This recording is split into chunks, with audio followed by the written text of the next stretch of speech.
భయపడకమ్మా నా బంగారు తల్లి. నువ్వేం భయపడకు తల్లి. ఇక నుంచి నీ బాధ్యత మొత్తం నాదే. ఇదిగో ఇదిగో నువ్వు ధైర్యంగా ఉండు. ఈ మాట చాలా తెగరు. నిశ్చింతగా ఉంటాను. అయ్యో పిచ్చి తల్లి, వెళ్ళి రెస్ట్ తీసుకో. మొహం కడుక్కో ముందు. సరే. వెళ్ళి సబ్బు రాయకుండా కడుక్కో, బాగుంటుంది.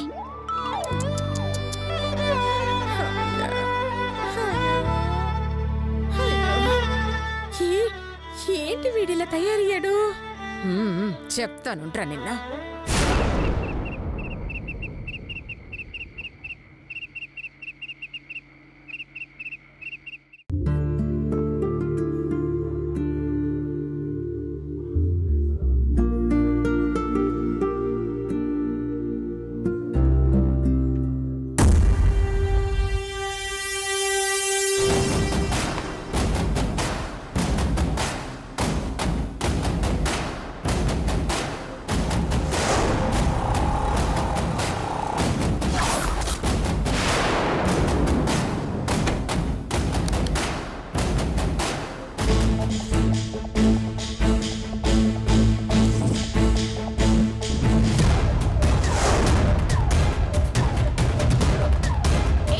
ఏం చేస్తున్నారండి?